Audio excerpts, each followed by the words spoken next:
Assalamualaikum warahmatullahi wabarakatuh.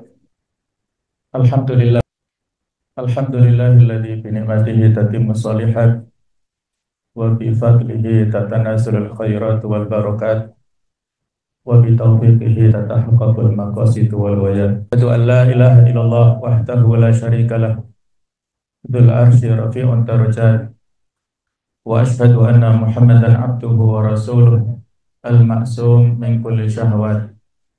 Allahumma salli wa sallim ala Sayyidina wa Habibina wa Maulana Muhammad wa ala alihi wa ashabihi min ahlil khairat. Allahumma inna nas'aluka ilman nafi'a wa na'udzubika min ilmin la yanfa'. Subhanaka la ilma lana illa ma 'allamtana innaka antal alimul hakim wa tub 'alaina innaka antat tawwabur rahim. Amma ba'du. Kaifa halukum jami'an? Nahmadullaha subhanahu wa ta'ala ala ni'amihi al-katsira alaina jami'an wa khasatan ni'matal iman wal hidayah wat taufiq was sadad hatta najlis fi hadhihi al-jalsa al-mubarakah, najlis fi majlisil ilm wa yad'u fihi al-malaikah wa la'allana fi sihatin wa afiyatin. Mudah-mudahan kita semuanya selalu diberikan kesehatan lahir dan batin oleh Allah Subhanahu wa taala, khususnya di hari-hari menjelang bulan Ramadan. Mudah-mudahan masih ada umur panjang bagi kita semuanya dipertemukan di bulan Ramadan, syahrul mubarak, syahrun karim, syahrun fihi rahmah wa maghfirah wa idkum minan nar. Bulan yang penuh dengan berbagai macam kemuliaan dan kegembiraan rahmat bagi kita semuanya. Hadirin hadirat rahimakumullah. Pada kesempatan ini judul materi kita adalah menggapai massive income di bulan Ramadan. Apa makna massive income itu? Apa? Masif, apa masif itu? Besar-besaran ya. Income artinya pendapatan. Jadi maksudnya bagaimana cara kita mendapatkan, dalam tanda kutip makanya ini ya, pendapatan yang besar-besaran di bulan Ramadan. Kita mendapatkan profit. Nah, profit itu keuntungan. Bukan profit duniawi, tetapi profit ukhrawi. Hadirin hadirat rahimakumullah. Di dalam Al-Quran banyak sekali redaksi yang Allah Ta'ala sampaikan kepada kita dalam mengungkapkan bisnis ataupun transaksi antara manusia dengan Allah Ta'ala, yaitu berupa jihad dan iman ataupun ibadah yang disampaikan oleh Allah Ta'ala kepada kita semua sebagai kaum muslimin yang membaca Al-Quran dengan kata-kata tijarah. Paling tidak ada 7 ayat di dalam Al-Quran yang disebutkan di situ kata-kata tijarah. Apa artinya tijarah? Di situ ada bisnis, perdagangan. Tijaratun rabihah, wa fawzun azim. Itu sudah ada terjemahannya. Bisnis yang menguntungkan dan pahala yang agung. Apa alasannya? Mengapa Allah Ta'ala menggambarkan tentang jihad, ibadah, ataupun keimanan kita dengan redaksi tijarah? Ada beberapa alasan. Saya sebutkan salah satu saja supaya lebih cepat ya, mengingat waktu kita terbatas. Karena kata tijarah inilah yang mudah difahami oleh masyarakat Arab saat itu. Orang-orang Arab sudah terbiasa berdagang, berbisnis sejak zaman dahulu, sejak zaman pra-risalah, pada zaman jahiliyah. Digambarkan di surat Quraisy, li'ila fi Quraisy, karena kebiasaan orang-orang Quraisy, ila fihim, kebiasaan mereka yang sudah dilakukan sejak zaman dahulu, apa? Rihlatasyita wassaif, melakukan perjalanan untuk berdagang pada musim dingin ataupun musim panas. Mereka melakukan perjalanan pada musim dingin ke daerah selatan, ke Yaman, dan pada saat musim panas ke utara, ke wilayah Syam. Itu sejak zaman dahulu, sehingga Mekah, Hijaz ini berada di pertengahan antara dua wilayah ini. Yang dari Yaman ketika mau Syam melewati Mekah, yang dari Syam yang mau ke Yaman melewati Mekah juga. Sehingga Mekah ini menjadi destinasi tujuan perdagangan sejak zaman dahulu, dan di situ ada Ka'bah al-Musyarrafah, Ka'bah yang dimuliakan sejak zaman dahulu. Jadi logika perdagangan sudah sangat mafhum, difahami oleh masyarakat sejak zaman dahulu, sehingga ketika Allah Ta'ala ingin menggambarkan betapa menariknya transaksi antara mukmin dengan Allah Ta'ala, maka untuk memberikan motivasi dan menguatkan, memudahkan pemahaman orang-orang Arab saat itu, digunakanlah diksi atau kata-kata tijarah, bisnis ini. Nah, termasuk diantaranya surah At-Taubah ayat 111. Innallaha ashtara, sesungguhnya Allah Subhanahu wa Ta'ala telah membeli minal mu'minin, dari orang-orang yang beriman, anfusahum, baik itu jiwa-jiwa mereka, wa amwalahum, ataupun harta-harta mereka, bi anna lahumul jannah, bahwa sesungguhnya mereka mendapatkan surga. Yuqatiluna fi sabilillah, mereka berperang di jalan Allah. Fayaktulun, ada yang membunuh, wa yuqtalun, ada yang terbunuh, ila akhiril ayat. Nah, tafsir dari ayat ini bahwasanya laisa ajiban an ya'fidal haqqu tabaraka ta'ala baina wa bainal mu'minin. Tidak mengherankan adanya transaksi antara Allah dengan orang-orang yang beriman. Sebuah transaksi yang kokoh, yang kuat, yang eksis. Yang diibaratkan di sini Allah sebagai al-mushtarinya, sebagai pembelinya. Sedangkan orang-orang yang beriman sebagai penjualnya. Apa barang dagangannya? An-nafsu wadam waruh, jiwa, harta, dan juga ruh kita ya. Darah dan juga nyawa kita itu yang aslinya itu kan milik Allah Ta'ala.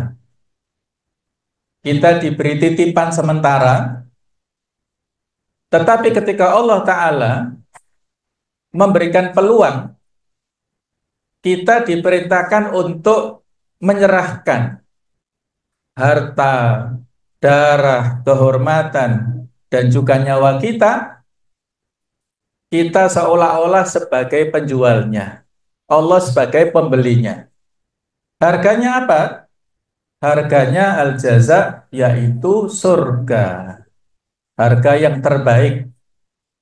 Wa kafiyatut taslim, bagaimana cara penyerahannya? Jihadun fi sabilil haq, berjuang di jalan kebenaran. Wa fana'un fi hirasati hadatin, dan berkorban dalam rangka untuk kemuliaan agama kita ini. Itu adalah proses yang sangat mulia yang kita lakukan antara kita dengan Allah Subhanahu wa Ta'ala, transaksi yang tidak ada ruginya. Biasanya kalau ada orang yang pulang dari ibadah haji, maka kita menyampaikan tahniah, ucapan selamat kepada yang baru pulang dengan mengatakan hajjan mabrur. Mudah-mudahan Anda mendapatkan haji yang mabrur, haji yang diterima, yang bagus, wa sa'yan masykura, dan usaha yang disyukuri, wa dzamban maghfura, dosa-dosa yang diampuni. Nah, kemudian akhirnya ini wa tijaratan lan tabur, dan perdagangan bisnis yang tidak akan merugi. Nah, itu diambilkan dari ayat yang sesudahnya ini. Nanti akan kita baca. Kita baca yang surat As-Saff dulu ini. Surat As-Saff yang merupakan surat, salah satu surat penting bagi referensi perjuangan orang-orang beriman. Di ayat 10 sampai 12, Allah Ta'ala memberikan gambaran transaksi yang mulia. Ya ayyuhalladzina amanu, wahai orang-orang yang beriman. Wahai orang-orang yang beriman. Ini panggilan yang sangat mulia ya. Ketika Allah Ta'ala mengawali ayat dengan panggilan ya ayyuhalladzina amanu, itu sebuah panggilan yang sangat dekat, yang sangat mesra. Allah memanggil, memanjakan kepada hamba-hambanya yang beriman dengan kalimat ya ayyuhalladzina amanu. Hal adullukum, maukah aku tunjukkan kepada kalian, ala tijarah, pada sebuah perdagangan bisnis, tunjikum min adzabin alim, yang menyelamatkan kalian dari azab yang pedih. Ini tawaran yang sangat menarik dari Allah Ta'ala. Apa bentuk tijarah, perdagangan yang bisa menyelamatkan dari azab yang pedih? Dijelaskan pada ayat ke-11-nya. Tu'minuna billahi wa rasulih wa tujahiduna fi sabilillahi bi amwalikum wa anfusikum dzalikum khairul lakum in kuntum ta'lam. Jadi bentuk transaksi kita dengan Allah yaitu iman dan jihad fi sabilillah. Balasannya yaghfir lakum dzunubakum. Jadi sudah kita sebutkan, kita mengalokasikan amwal wa anfus, sedangkan Allah mengganti dengan al-jannah, surga yang di dalamnya banyak sekali nikmat, maghfirah, dan segala macam kenikmatan. Nah, jamaah sekalian, ayah bunda rahmatullah, baik yang berada di Masjid Multazam ataupun yang mengikuti di kediamannya masing-masing karena ada udzur tidak bisa hadir ke sini ya. Jadi kita sekarang sedang online juga memfasilitasi bagi ayah bunda yang udzur. Ayat yang ketiga yang ada kata-kata tijarotan lan tabur ini surat Fatir ayat 29. Perdagangan yang tidak pernah merugi. Setiap perdagangan di dunia memiliki resiko kerugian. Akan tetapi ada sebuah perdagangan yang Allah janjikan tidak akan pernah merugi. Maka selayaknya sebagai hambanya kita mencari perdagangan dengan Allah Subhanahu wa Ta'ala. Kalau kita berdagang dengan sesama manusia, resiko bisa pemodalnya ketika mengalokasikan modal tidak kembali karena mungkin yang diajak kerjasama tidak amanah, atau kebalikannya orang yang mengelola modal itu akhirnya rugi karena ditipu oleh pihak ketiga atau oleh rekanan dan lain-lain. Jadi ada risiko yang namanya berdagang, ada untungnya, ada ruginya, biasa ya. Berdagang yang tidak pernah rugi yaitu apabila kita berdagang dengan Allah Ta'ala. Innalladzina yatluna kitaballah. Sesungguhnya orang-orang yang selalu membaca Al-Quran wa aqamus shalah, mereka menegakkan sholat, wa anfaqu mimma razaqnahum, dan mereka menginfakkan dari apa yang telah kami berikan rezeki kepada mereka, sirra wa alaniyah, baik dalam keadaan rahasia, diam-diam ataupun terang-terangan, yarjuna tijaratan lan tabur, mereka itulah yang mengharapkan perdagangan yang tidak akan rugi.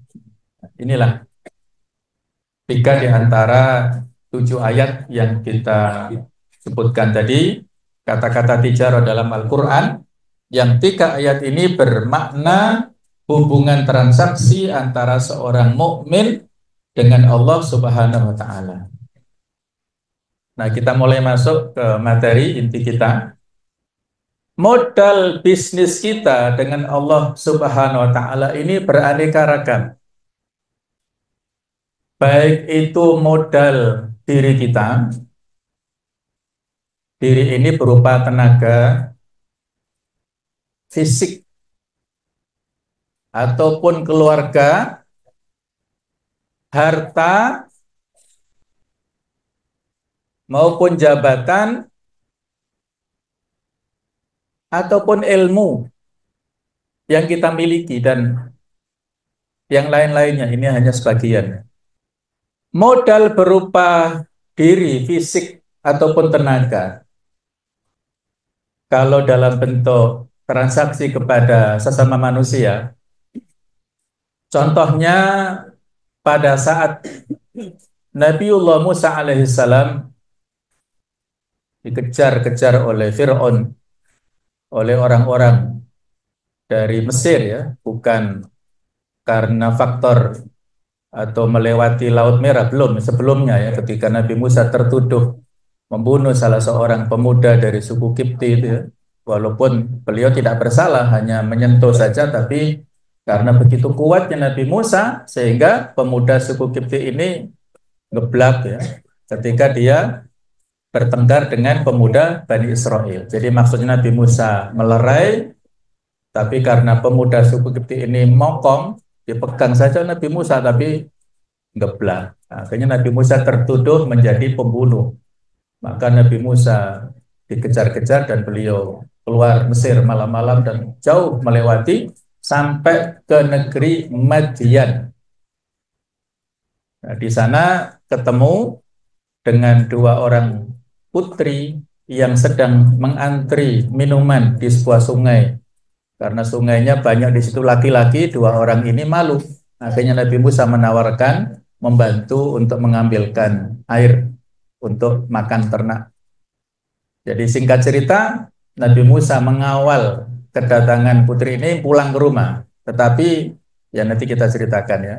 Ketika sudah sampai di rumah, salah seorang putrinya ini menyampaikan kepada ayahnya. Para ulama beda pendapat siapa nama ayahnya. Tapi yang masyhur pendapat menyebutkan nama ayahnya Nabi Syuaib.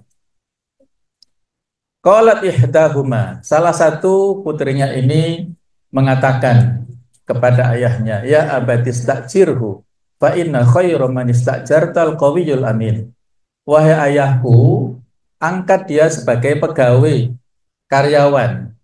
Karena sesungguhnya yang terbaik yang menjadi karyawan adalah yang memiliki dua sifat. Al-qawiyyu, al-amin. Memiliki sifat yang kuat dan bisa dipercaya. Ini sekaligus bisa ditarik kesimpulan ya. Siapapun yang menjadi pemimpin dalam level manapun hendaknya memiliki dua sifat ini. Sifat kuat dan sifat amanah. Ayahnya penasaran, dari mana kamu tahu kalau dia punya dua sifat ini? Maka cerita putrinya ini. Ketika si pemuda itu mengawal kami, Nabi Musa ketika mengawal dua putri ini, dan sebelumnya ketika mengambilkan sungai ya, mengambilkan air di sungai, ada batu besar yang diangkat oleh pemuda itu. Dia angkat sendirian yang kalau orang umum, pemuda umum, itu membutuhkan 10 tenaga untuk mengangkat batu itu. Tapi dia angkat sendirian. Itu menunjukkan kekuatan fisiknya pemuda ini, yaitu Nabi Musa. Itu menunjukkan al-qawiyyu, dia adalah rajulun qawi, seorang yang kuat. Kemudian amanahnya di sisi apa? Amanahnya ketika Nabi Musa mengawal dua putri ini, tidak mau mengawal dari belakang. Kan biasanya kalau mengawal, ya bisa belakang, bisa depan. Tapi Nabi Musa saat itu tidak mau mengawal dari belakang. Khawatir kan kalau ada gadis berdua berjalan di depan, terus dia berjalan belakang kan kelihatan. Gerak-geriknya dua gadis ini kelihatan dari belakang kan. Nabi Musa nggak mau ada fitnah di situ. Nanti tergoda. Akhirnya Nabi Musa berjalan di depannya. Kalau dia pesan kepada dua gadis ini, kalau kalian tersesat atau butuh, lemparkan kerikil ke depan supaya saya bisa mengetahui kebutuhan kalian apa. Nah, itu kode-kode saja. Itu sampai pulang ke rumahnya Nabi Syuaib, dan disitulah ada dialog. Nabi Syuaib percaya dengan laporan dari kedua putrinya ini. Kemudian Nabi Syuaib mengatakan kepada pemuda, qala inni uridu an unkihaka ihtabnatayya. Wahai pemuda, aku ingin menikahkanmu dengan salah satu putriku ini. Hata ini ya yang salah satu daripada dua putri ini. Apa maharnya? Ala anta curoni samaniyah hijaz. Imbalannya engkau bekerja di sini selama 8 tahun.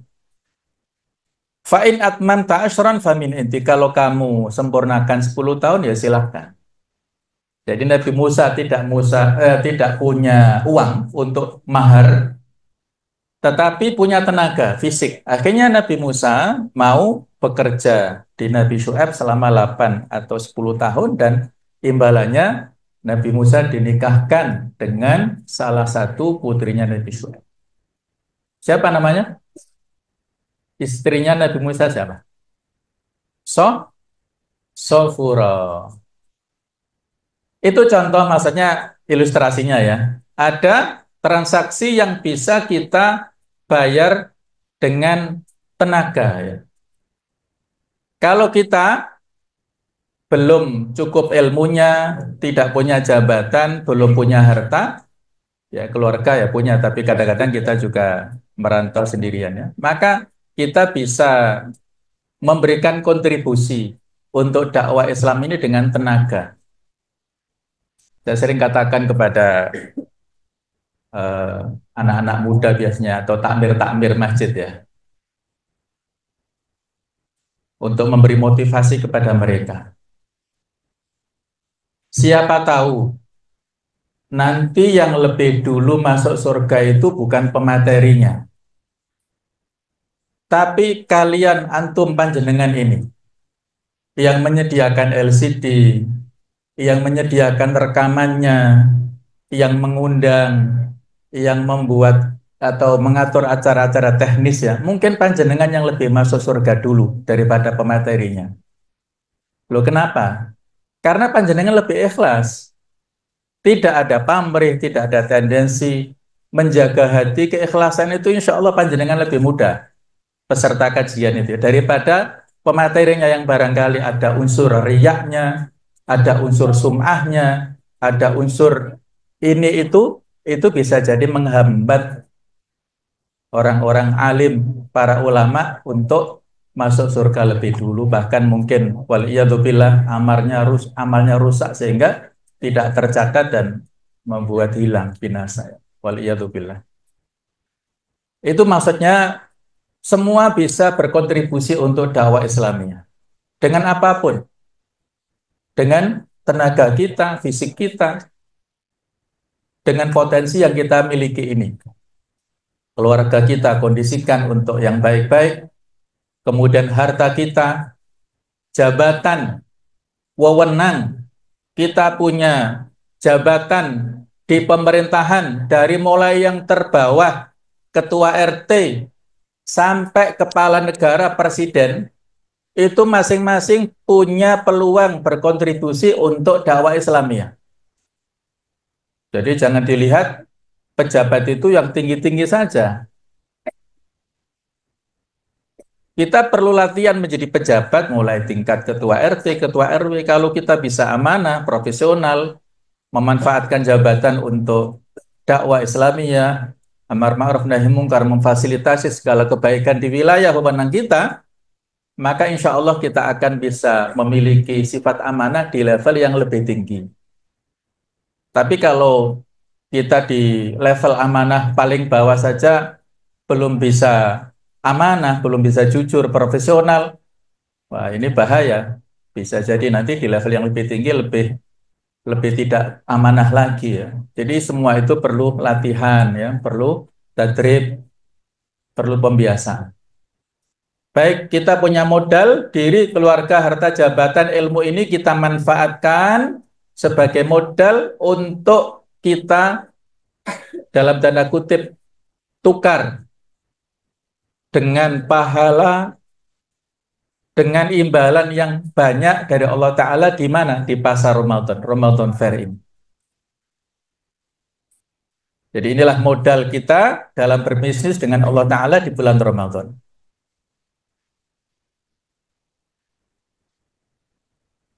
Bagaimana supaya kita bisa mendapatkan masif income yang maksimal? Ini perlu perencanaan. Perencanaan ini sesuatu yang penting dan sangat strategis di dalam proses kegiatan apapun. Dimanapun atau kegiatan apapun yang kecil sampai yang besar ya, kita perlu merencanakan supaya kita mendapat pengalaman dan wawasan baru, supaya kita bertambah motivasinya.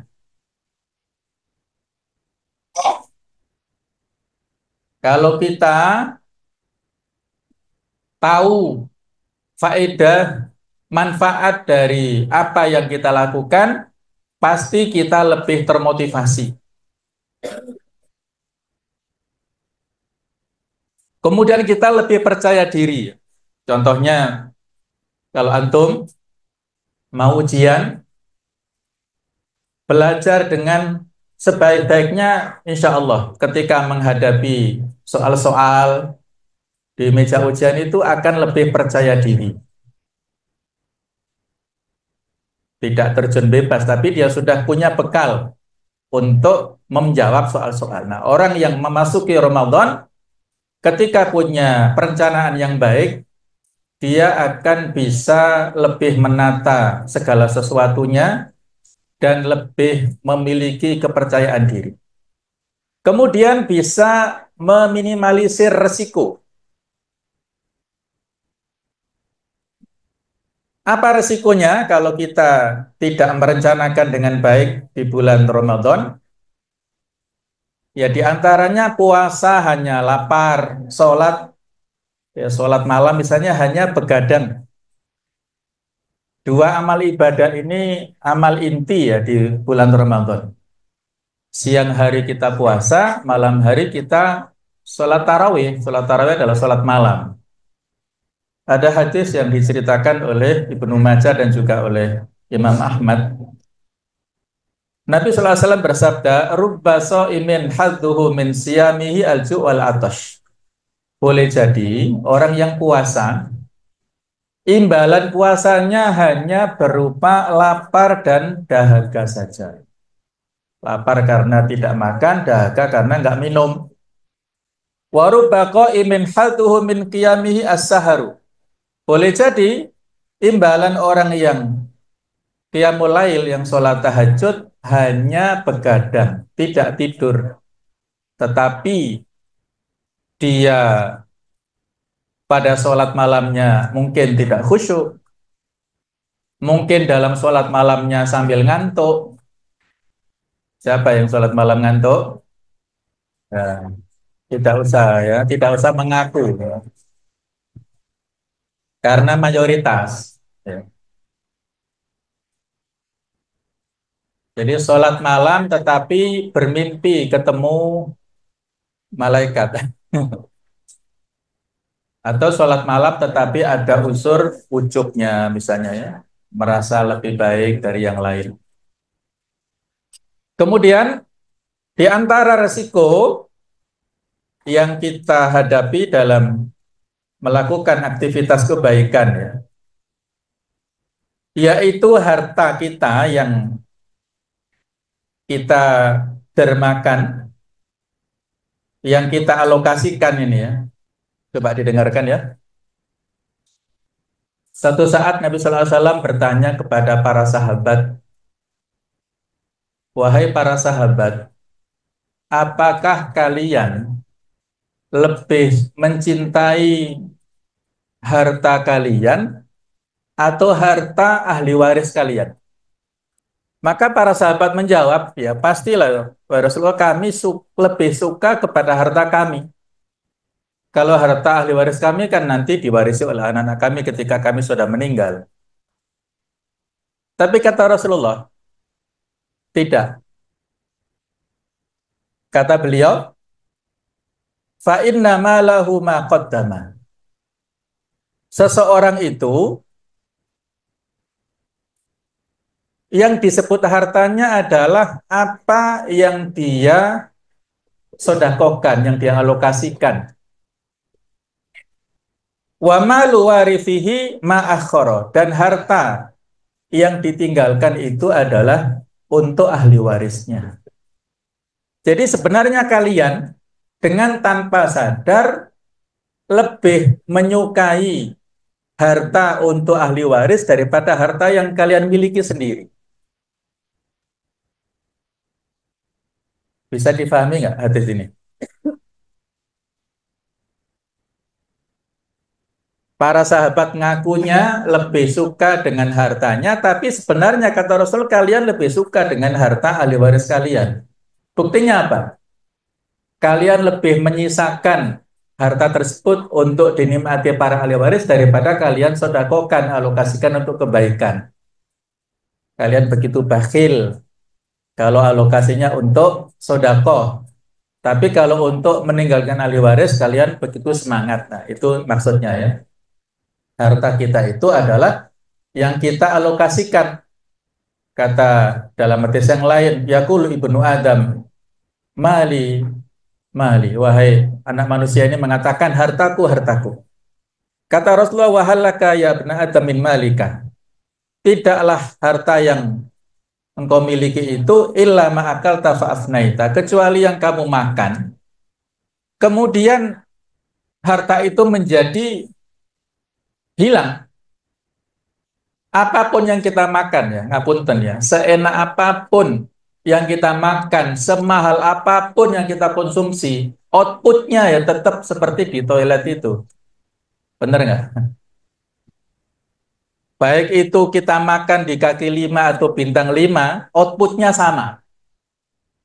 Bedanya hanya di lidah, sementara saja. Outputnya tetap sama.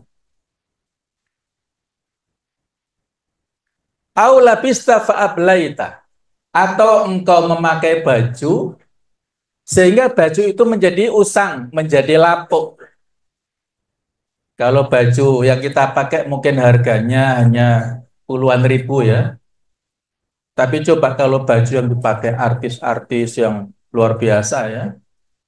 Satu baju bisa ratusan ribu, bisa jutaan. Satu gaun bisa puluhan juta. Kalau dipakai sekali dua kali mungkin kena apa gitu, bisa kotor, bisa usang ataupun hilang ya. Jadi itu bisa binasa. Au tasaddaqta fa amdaita. Adapun yang ketiga adalah harta yang disedekahkan, maka itulah yang mendapatkan imbalan yang abadi dari Allah Ta'ala berupa pahala. Rawahu Muslim ya.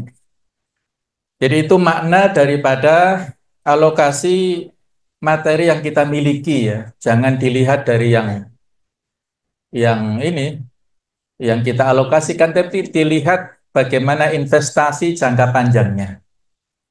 Kemudian ada hadis yang terakhir, yang ketiga, sodakoh yang ada unsur riyaknya. Ini hadis Sahih Muslim panjang. Ketika nanti di akhirat ada 3 orang yang diadili Allah Ta'ala. Orang pertama mati syahid, dia diseret ke neraka karena riak, ingin menjadi pemberani, pahlawan. Yang kedua, orang yang berilmu, ahli baca Quran. Tapi karena riak, ingin mendapat pujian, amalnya tertolak, diseret wajahnya masuk ke neraka. Yang ketiga, orang yang punya harta banyak, yang dermawan, tapi dia ada unsur riaknya, dianggap sebagai dermawan oleh orang-orang sehingga amalnya tertolak. Tiga-tiganya ini amal-amal unggulan, tetapi karena tidak ikhlas menjadi hilang sia-sia. Ramadan ini bisa kita ibaratkan seperti hujan. Kita sekarang masih di musim hujan. Kalau Allah sudah mentakdirkan hujan akan turun, tidak ada yang mampu menghalanginya. Walaupun oleh pawang-pawang hujan itu nggak akan mampu ya, kalau Allah sudah mentakdirkan hujan. Ramadan ini akan hadir, akan turun dengan membawa rahmatnya, tergantung kita siap atau tidak. Kalau orang yang siap dengan segala sesuatunya, maka dia akan mendapatkan segala macam keberkahan di dalamnya. Baik, ini inti materinya. Langkah-langkah menuju kepada massive income, ada 6 langkah, 6 cara, atau 6 kiat supaya kita bisa mendapatkan pendapatan yang besar-besaran di bulan Ramadan. Yang pertama, kita kenali kebutuhan kita. Nanti ada penjelasannya masing-masing ya. Yang kedua, kita tetapkan tujuan. Yang ketiga, kurangi pengeluaran yang tidak perlu. Keempat, manfaatkan promo dan diskon. Kelima, diversifikasi ataupun penganekaragaman pendapatan melalui variasi amal. Dan yang keenam, hindari hutang atau tagihan. Jadi ini teori-teori yang bisa dilakukan oleh para pedagang. Jadi kan kita menggunakan kacamata Muslim tadi seperti pedagang tadi ya. Kita masuk Ramadan seperti kita masuk mau berdagang. Kita ingin mendapat keuntungan Ramadan, bukan semata-mata keuntungan materi, tapi keuntungan akhirat. Nah, cara-caranya di sini. Baik ya, nanti bisa menyusul tulisannya. Ini kita nomor 1 langsung ya, supaya waktunya lebih efektif. Seperti kita mau pergi ke pasar, mau belanja ke supermarket misalnya, harus kenali dulu kita butuh apa. Berangkat ke pasar itu, kalau nggak punya tujuan, apapun dibeli ya. Mentang-mentang ATM-nya full isinya, di dompetnya full uang, karena baru dapat arisan misalnya, atau dapat warisan, semuanya dibeli, termasuk penjualnya dibeli sekali. Enggak, ya itu guyon ya.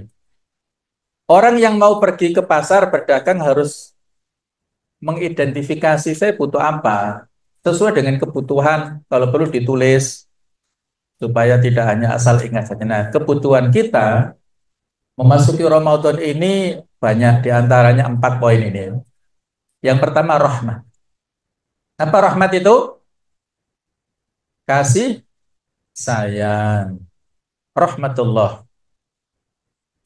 Isyarat ayatnya tidak konteks Ramadan ya, tapi ini isyarat yang bisa kita ambil inspirasi dari ayat Al-Quran. Bahwasanya Allah Ta'ala berfirman, "Ma yaftahillahu linnasi min rahmatin fala mumsika laha." Kalau Allah sudah membukakan pintu rahmat kepada seorang, maka tidak ada satupun makhluk yang mampu menghalanginya. Wa ma yumsik fala mursila lahu min ba'di. Kalau Allah menahan rahmatnya, tidak ada satupun manusia yang mampu memberikan kepadanya. Wa huwal azizul hakim. Allah zat yang maha mulia lagi maha bijaksana. Dalam tafsir fi Dhilalil Quran ada fenomena tentang rahmat ini dua macam. Yang pertama, rahmat plus nikmat. Yang kedua, rahmat minus nikmat. Pilih yang mana? Kita pilih yang mana ini? Rahmat plus nikmat atau rahmat minus nikmat? Ya pasti yang pertama saya. Kalau nggak bisa aja berarti nggak konsentrasi, nggak fokus ya. Nanti sabar ya. Kita sabar untuk belajar dulu, nanti baru ketemu orang tuanya. Orang tua antum juga masih mendengarkan, saling bersabar ya. At-ta'awanu fis sabri ya. Saling bekerja sama dalam kesabaran. Jadi ini disebutkan di sini. Wa ma min ni'matin yumsikullahu ma'aha rahmatuhu hatta tanqaliba hiya bidatiha niqmah. Ini poin yang kedua berarti ya. Tidak ada satupun nikmat yang Allah tahan darinya rahmat, sehingga nikmat itu berubah menjadi nikmah. Nikmah itu lawannya nikmat, yaitu azab, sanksi, iqab. Kalau rahmat plus rahmat itu semuanya kita berharap. Nah, yang kita tidak ingin adalah kalau nikmat itu berubah menjadi nikmah, azab. Orang dapat nikmat rizki ya, misalnya berupa harta, tapi karena dia tidak pandai mengelolanya, kalap mengalokasikan hartanya, dibelikan narkoba misalnya, ini salah contoh saja ya, anak muda misalnya mendapatkan door prize ya, uang yang banyak karena dia sudah hobi melakukan maksiat, akhirnya diborong untuk membeli narkoba. Wah, akhirnya habis ya, narkoba itu mahal ya, mahal sekali. Dibelikan miras, miras segini saja berapa harganya? Bisa 1 juta loh, segini dok. Kalau merek bagus ya, kecuali kalau oplosan. Walaupun dia punya harta banyak, tapi kalau syahwatnya besar untuk maksiat, habis itu apa? Rahmat dikurangi nikmat, sehingga dapat nikmah. Para ulama bilang begini ya, ini kalau antum mau silakan tulis, kalau nggak diingat-ingat ya. Kalimatnya bagus sekali.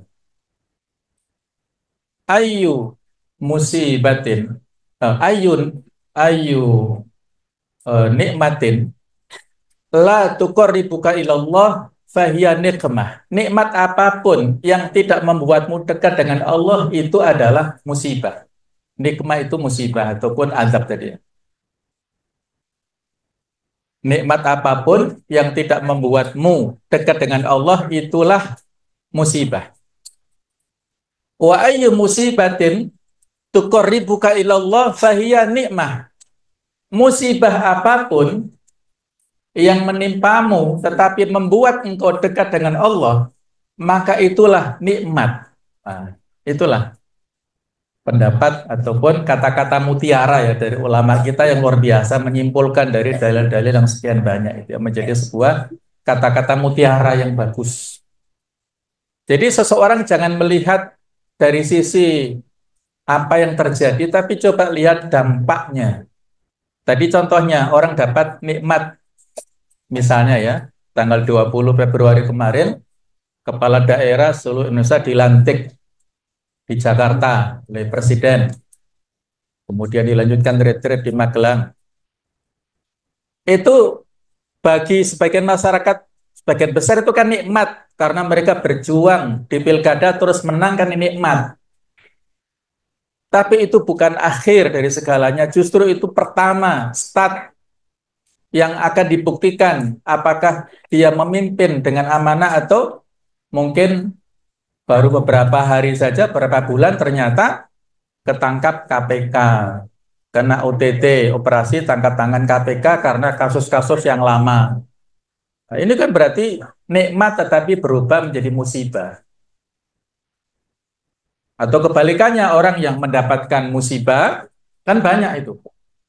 Orang ketika dalam suatu tempat ya, misalnya ketika dia, kan banyak ilustrasinya ya, ketika dia dimintai tolong, minta tolong kepada seseorang, tidak mau, ternyata ada sesuatu yang jatuh yang justru di tempat yang harusnya dia di situ. Nah, Allah selamatkan dia sehingga tidak bergeser dari tempat tersebut. Atau yang lain-lainnya lah. Orang ketinggalan pesawat terbang, dia marah-marah. Ternyata beberapa saat kemudian ada berita pesawat terbang yang harusnya dia naik di situ ternyata kecelakaan. Itu seolah pertamanya musibah, tetapi nikmat. Nah, kita nggak tahu. Orang dalam kemiskinan semakin dekat dengan Allah banyak, orang dalam kekayaan jauh dari Allah juga banyak. Jadi kita harus mensikapi positif. Yang kedua, hasanah. Ada yang bernama Hasanah di sini? Bu Hasanah atau Mbak Hasanah? Husna. Nah, satu akar kata. Kita berdoa dalam doa sapu jagat istilahnya. Rabbana atina fid dunya hasanah wa fil akhirati hasanah wa qina adzabannar. Dalam hadis Ibnu Hibban yang dimaksud ini tolong diperhatikan ya supaya kita ketika berdoa menghayati apa sih yang kita inginkan hasanah di dunia itu. Kebaikan dunia itu apa? Nah, penjelasannya di hadis ini, fid dunya hasanah adalah rizqon halalan. Kita inginkan rezeki yang halal di dunia. Wa amalan solihah, dan amal yang solih. Jadi yang terbayang pada saat kita meminta Rabbana atina fid dunya hasanah, ini dua ini, rezeki yang halal dan amal yang solih, supaya Allah Ta'ala mudahkan kita mendapatkan dua-duanya. Wa fil akhirati hasanah, kita inginkan apa? Dua juga, al-maghfirah wa thawab. Ampunan dan pahala. Kemudian, yang ketiga barokah. Al-A'raf 96. Ayat yang sangat populer, saya baca langsung tafsirnya ya. Apa makna barokat? Annama wa ziyadah. Arti barokah, lihatnya ke sini. Ya, lihatnya ke layar ini loh. Ma maknal barokah.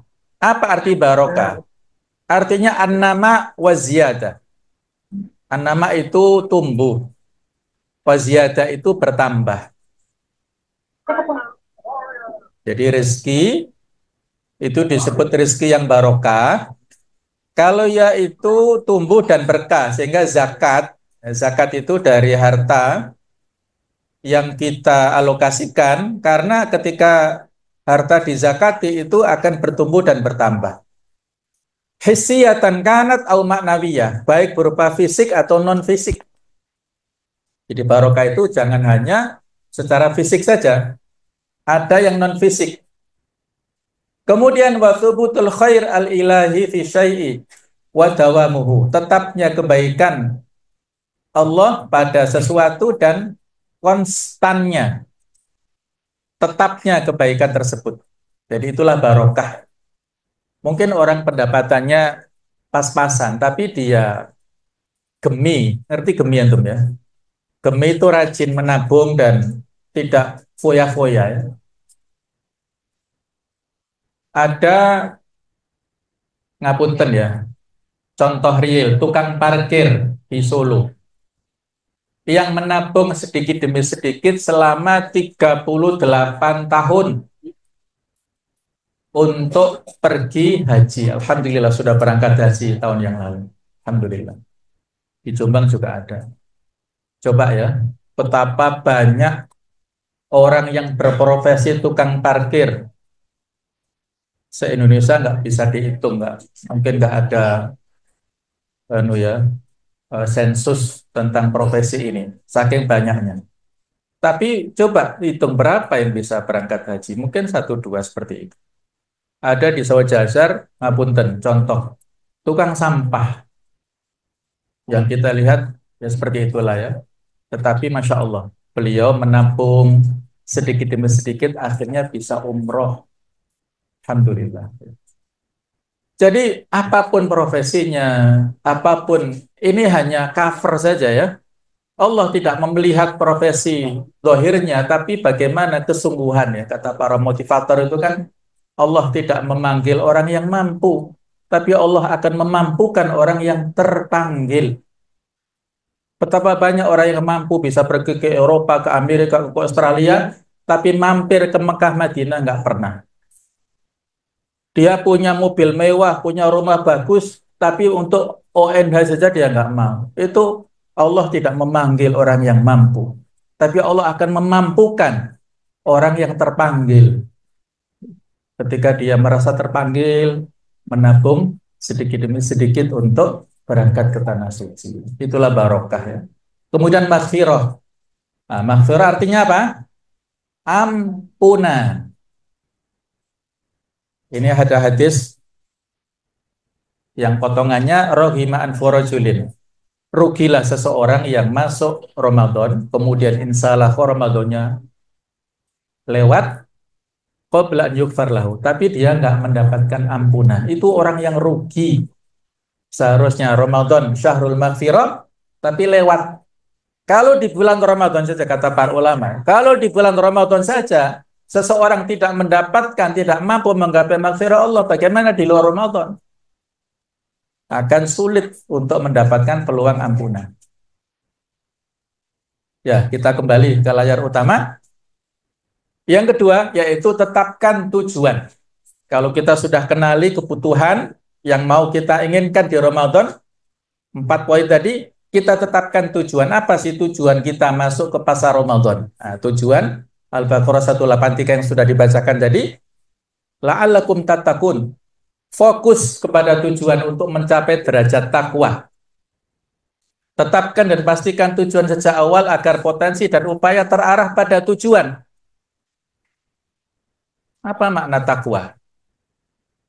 Kita sudah ingin mencapai tujuan, kalau kita musafir, kemana tujuannya? Sudah jelas. Misalnya sebuah tempat yang namanya Maldives misalnya ya. Terus nggak tahu Maldives itu di mana, terus ke sana naik apa, itu contoh saja ya. Berarti kan gelap tujuannya. Nah, sama seperti ini ilustrasinya. Kita ingin mencapai derajat takwa. Apa sih makna takwa itu? Nggak tahu, Ustaz. Waduh, kok nggak tahu. Setiap Jumat, khotib itu mengingatkan, rukun khutbah itu harus memperingatkan wasiat takwa kepada jamaahnya. Masa nggak tahu? Nah, ini PR ya. Kalau dibahas di sini nggak selesai nanti ya. Intinya takwa itu dari kata-kata waqo yati wikoyatan. Apa makna itu? Waqo itu fi'il madinya, yati fi'il mudhari'nya, wiqayatan itu masdarnya. Wiqayatan dan takwa. Anta ja'ala bainaka wa baina adzabillahi wiqayah. Membuat perisai, dinding pembatas antara diri kita dengan siksa Allah. Itulah takwa. Yang konsekuensinya, tuntutannya sering diucapkan oleh para khotib dengan melaksanakan perintah Allah dan menjauhi larangannya, itu konsekuensi tuntutan daripada takwa, tapi bukan makna takwa. Makna takwa seperti yang saya sebutkan tadi.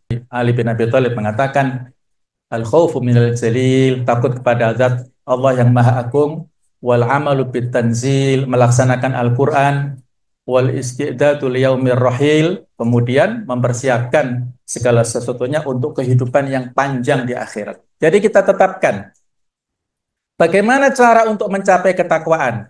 Ustaz dan ini sudah menyampaikan 5 poin cara jalan untuk mengantarkan kepada takwa. Masih ingat? Al-mu'ahadah, mengingat perjanjian. Terus al-mujahadah, boleh nggak urut ya? Sungguh-sungguh. Terus al-muhasabah, evaluasi. Keempat, al-muraqabah, merasa diawasi. Yang kelima, nah, mu'aqabah, memberikan saksi ya ketika melakukan kesalahan, terus mengganti dengan kebaikan. Itu 5 jalan. Lima-limanya, ya kalau antum lihat ya, 5 jalan ini semuanya ada di proses madrasah Ramadan. Itu ada semuanya. Mulai mu'ahadah sampai mu'aqabah itu. Coba ya, saya bukan bermaksud untuk apa-apa ya. Kita ingin mencapai tujuan takwa, tapi kita masih samar-samar, tidak tahu makna apa sih takwa itu. Terus jalannya yang mencapai takwa itu seperti apa, terus bagaimana kita bisa sampai kepada tujuan. Seperti tadi ilustrasinya kita mau ke Maldives itu ya. Maldives itu negeri yang 100% penduduknya muslim. 100%. Itu negeri kecil di tengah lautan, di selatannya Bangladesh atau India sana, menjadi tujuan wisata yang sangat menarik. Mudah-mudahan kapan-kapan bisa riba ke sana. Semuanya, ya, itu wisata halal semuanya di sana. Ya, yang ketiga, kurangi pengeluaran yang tidak perlu. Jadi jangan boros-boros, jangan diumbar tadi punya uang, punya rezeki, tapi berapapun yang kita miliki kalau belanjanya banyak ya tidak terkontrol ya habis. Nah, apa itu? Kita diingatkan dalam hadis, di antara hadis Rabaid yang wajib untuk menghafalkan, min husni islamil mar'i tarkuhu ma la ya'nihi. Di antara bukti kebaikan Islam seseorang meninggalkan apa yang tidak manfaat. Ini sudah dihafal semuanya. Ada pesan yang bagus ya dari Hasan Al-Basri rahimahullah, seorang tabi'in senior yang banyak sering dikutip nasihat-nasihatnya. Begini kalimatnya.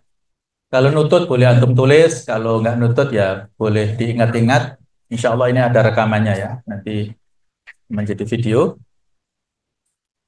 Di antara bukti atau tanda Allah berpaling dari seorang hamba adalah ketika hamba ini sibuk dalam hal-hal yang tidak bermanfaat baginya. Coba kita renungkan nasihat ini yang luar biasa pentingnya ya. Nasihat untuk kita semuanya, pengingat. Tanda Allah Ta'ala berpaling dari seorang hamba adalah ketika hamba ini sibuk dalam hal-hal yang tidak ada manfaatnya, anfaedah yang tidak berfaedah. Banyak kita yang tertampar oleh nasihat ini ya. Coba kalau kita hitung persentase antara tangan kita memegang HP dengan memegang mushaf Al-Quran itu sering mana? Coba. HP ya, karena di dalamnya ada aplikasi mushaf mungkin. Alhamdulillah. Kalau di dalamnya yang dibuka aplikasi mushaf. Tapi kalau yang dibuka di dalamnya itu mall-mall yang ada di sini, ya, berbelanja online dari satu marketplace ke marketplace yang lain, masukkan keranjang satu ke keranjang yang lain, habis waktu. Coba kalau kita baca satu juz butuh berapa waktu ya? Mungkin 1 atau setengah jam ya, kurang lebih. Kita sudah merasa capek mata ini. Tapi kalau berbelanja lewat online, kira-kira berapa jam, Bu? 5 jam nggak terasa. Oh, tiba-tiba saja sudah zuhur misalnya ya. Nah, ini kasihan ya. Ramadan ya. Ramadan nanti akan menghampiri kita, jangan sampai kebiasaan-kebiasaan waktu yang sia-sia itu yang kita tidak manfaatkan kebaikan, coba ya kita ganti dengan yang bermanfaat. Ada nasihat dari Syekh Abdul Aziz Al Muhammad Salman dalam kitab Iqadul Himam Al-Aliyah. Ada 3 golongan yang paling rugi. Yang pertama, seorang majikan yang punya pembantu, tapi pembantunya lebih baik, amalnya lebih produktif, sehingga nanti yang masuk surga pembantunya. Itu dia betul-betul rugi. Yang kedua, orang yang punya harta, tapi tidak disedekahkan, kemudian harta itu diwarisi oleh orang lain yang menyedekahkan harta itu. Misalnya ibu-ibu punya harta, ngapunten ya, kita nggak tahu umur kita seberapa lama. Kemudian ibu-ibu ini meninggal. Hartanya diantaranya diwarisi oleh suaminya. Suaminya menjadi duda. Kira-kira suaminya dengan harta itu mau ngapain, Bu? Nah, mau kawin lagi katanya ya. Mungkin ya, mungkin. Nanti suaminya nikah lagi dengan modal dari harta peninggalan istrinya. Dikasihkan istri keduanya. Terus istri keduanya mensodakohkan. Kira-kira dapat pahala yang mana, Bu? Istri kedua tadi. Kenapa Kak? Istri yang pertama tadi yang sodako dulu. Bukan berarti untuk supaya habis, bukan. Tapi maksudnya ini kan pahalanya harusnya orang yang punya harta itu dia yang lebih dulu berhak untuk mendapatkan pahala dari investasi sodakonya. Kenapa? Terus diwarisi oleh orang lain. Yang ketiga, orang yang punya ilmu tidak menerapkan ilmunya. Ketika diajarkan orang lain, justru dia yang mengamalkan. Misalnya, ada orang yang ahli dalam bidang peternakan. Seperti ini ternaknya, dia teori saja. Kemudian diajarkan. Yang mengamalkan itu yang diajari. Terus dipraktekkan, yang sukses bisnisnya, yang diajari tadi. Sementara dia, karena hanya teori, tidak dapat keuntungan apa-apa, yang untung adalah yang diajari. Nah, itulah ilmu yang tidak manfaat untuk dirinya. Walaupun kalau dalam firman Allah Ta'ala tergantung keikhlasan masing-masing ya. Baik ya, kita percepat. Poin yang keempat, kita manfaatkan promo dan diskon di bulan Ramadan. Apa promonya? Ada pahala yang dilipat gandakan. Amal-amal yang sunnah seolah-olah melaksanakan yang wajib. Yang wajib akan dilipat gandakan. Berlipat-lipat. Ini di bulan Ramadan, bulan atau waktu yang spesial. Lailatul Qadar. Khairun min alfi syahr. Lebih baik daripada 1000 bulan. Berapa tahun 1000 bulan itu? 80, sekitar 83, 82, sekian ya. Kan ceritanya dulu para sahabat itu seolah-olah protes ya. Dulu Bani Israel itu dikasih usia puluhan, ratusan tahun. Tapi umat Nabi Muhammad ini kan pendek. Nah, maka supaya sama-sama walaupun usianya pendek, tapi amalnya tidak kalah dengan Bani Israel, turunlah surat Al-Qadr. Lailatul Qadri khairun min alfi syahr. Jadi jangan sampai disia-siakan ya malam Lailatul Qadar, tetapi dia sibuk mengamati langit, tanda-tandanya apakah betul ini ya malam ini atau enggak ini ya, malam ganjil ini ya, melihat langit terus tapi lupa tilawatul Quran, lupa zikir, lupa beramal-amal baik. Nah, itu sia-sia. Kemudian kita manfaatkan diskon besar-besaran, ampunan dari Allah Ta'ala, itkun minan nar, diampuni dan dibebaskan dari api neraka. Yang kelima, diversifikasi pendapatan melalui variasi amal. Jadi supaya kita tidak jenuh Dalam beramal itu harus kita selang-selingi ya, harus ada variasi. Inna likulli amalin syirrah. Setiap amal itu ada waktu kita semangat. Lagi semangat-semangatnya itu ada. Tsumma fatrah. Kemudian saat yang lain ada futurnya, malesnya. Siklusnya begitu. Orang itu kadang semangat, kadang males. Itu biasa. Faman kana fatratu ila bid'ah faqad dhalla. Siapa yang masa futurnya itu melakukan bid'ah, maka dia sesat. Wa man kanat fatratuhu ila sunnah faqad ihtada. Kalau futurnya masa malasnya melakukan yang sunnah, maka dia telah mendapatkan petunjuk. Ini hadis riwayat Ahmad. Satu pagi Nabi bersama para sahabat melakukan evaluasi, mutabaah, amal yauminya. Siapa di antara kalian yang tadi sholat subuh berjamaah? Ini dulu pada masa sahabat ya. Yang ngacung saat itu Abu Bakar. Siapa di antara kalian yang pada saat malam tadi sholat qiyamul lail? Alhamdulillah. Siapa yang hari ini puasa? Puasa Sya'ban. Nah, saat itu yang puasa Abu Bakar. Siapa yang hari ini menjenguk orang sakit? Sakit panu, dijenguk oleh temannya. Abu Bakar yang ngacung. Siapa yang hari ini mengantarkan jenazah ke kuburan? Abu Bakar. Maka kata Nabi, tidaklah terkumpul amal-amal ini pada seseorang kecuali dia layak masuk ke surga ya. Alhamdulillah. Yang ngacung saat itu hanya Abu Bakar ya. Artinya berarti kita mirip-mirip dengan sahabat yang lain yang tidak ngacung. Nah, jadi masih ada peluang kita seperti para sahabat ya. Jadi maksudnya di bulan Ramadan kita perlu untuk membuat variasi dalam amal, puasa, kemudian sholat tarawih, qiyam, kemudian baca Al-Quran. Kalau sudah bosan maka tolabul ilmi mencari ilmu dengan langsung offline ataupun online.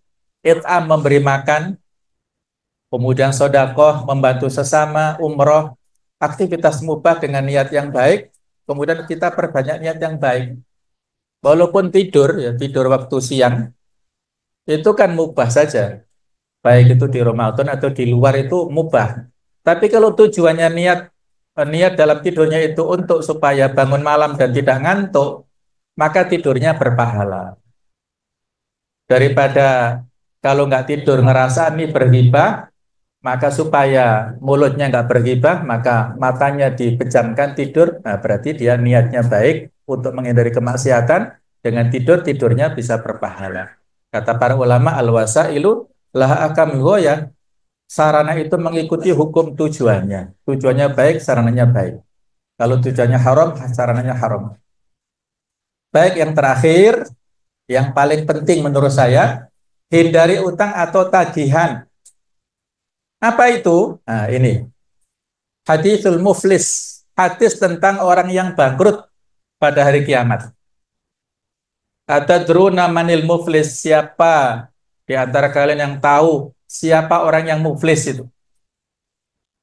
Orang muflis kata para sahabat orang yang bokek, nggak punya harta, nggak punya dinar, nggak punya dirham. Kata Rasulullah, muflis itu orang yang pailit di antara umatku adalah yang datang pada hari kiamat membawa pahala sholat, puasa dan zakat, namun ketika di dunia dia telah mencaci dan salah menuduh orang lain, makan harta, menumpahkan darah dan memukul orang lain tanpa hak, tanpa kebenaran.